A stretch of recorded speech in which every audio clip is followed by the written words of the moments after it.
Imagine a battlefield where on one side stand the United States and Israel, the world's most powerful military forces. They possess advanced fighter jets, billion-dollar missile systems, and some of the most sophisticated air defense networks ever created. But surprisingly, facing all of that military power is a weapon that costs less than an ordinary car. And that small weapon is slowly changing the entire equation of modern warfare. Many military analysts now argue that this drone has helped Iran develop a strategy where victory is achieved not through overwhelming firepower, but through intelligence, economics, and attrition. Think about it. If a drone costing only a few $1,000s can force an enemy to launch missiles worth hundreds of thousands or even millions of dollars to stop it, the economics of war begin to change dramatically. At the center of this story is Iran's Shahed 136, a kamikaze drone, also known as a suicide drone. At first glance, it doesn't look impressive. It's not a massive fighter jet, it's not a terrifying ballistic missile, but in reality, this small weapon has quietly begun reshaping modern warfare. For decades, military power was measured by who possessed the most advanced and expensive weapons. The Shahed 136 challenges that idea. Let's compare. The famous American Tomahawk cruise missile costs several $1 million. Russia's KH-101 cruise missile also costs close to $1 million. Even Iran's own ballistic missiles can cost hundreds of thousands of dollars each. Yet among all these weapons appears a system that may cost only a few $1,000s, sometimes less than a used family car. That weapon is the Shahed 136, and that's where its true strength begins.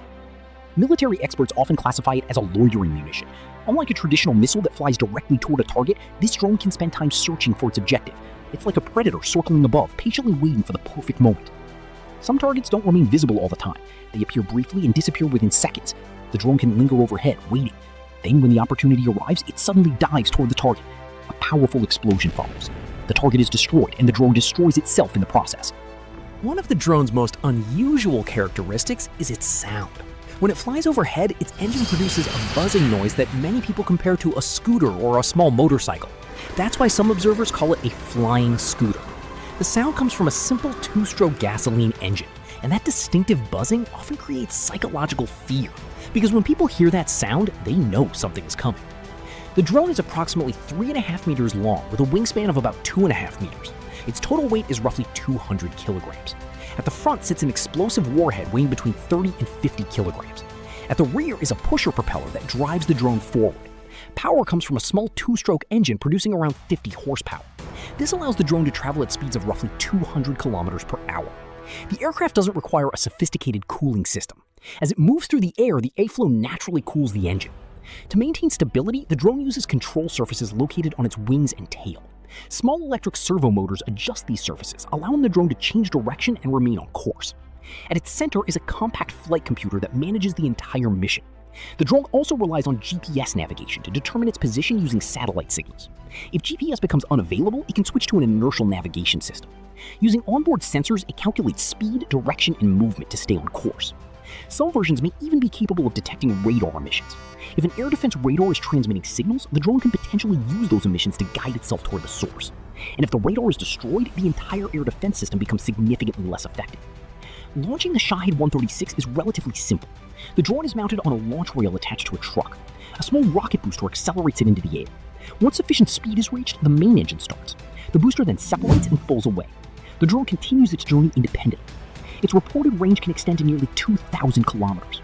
But its true power doesn't come from operating alone. The real threat appears when dozens or even hundreds of these drones are launched simultaneously. Instead of attacking a single location, they can be assigned multiple targets across a wide area. The drones often fly at relatively low altitudes. Because of this, radar systems may detect them late, and by the time they are detected, valuable seconds may already have been lost. Technically, these drones can be intercepted, but this is where the biggest problem emerges: cost. A drone costing only a few $1,000s may require an interceptor missile worth hundreds of thousands or even millions to destroy. For example, air defense systems often rely on expensive interceptor missiles to stop incoming threats. The financial imbalance is obvious. The defender spends far more money than the attacker. And when hundreds of drones arrive at once, even advanced air defense systems can come under enormous pressure. This is why many military analysts believe the Shahed 136 is more than just a drone. It represents a new reality in warfare. A reality where inexpensive, mass-produced weapons can challenge some of the most advanced military systems on Earth. The question now is no longer whether these drones can be effective. The question is how military powers around the world will adapt to an era where a weapon costing only a few $1,000s can can force opponents to spend millions in response. And that may be one of the most important military lessons of the 21st century.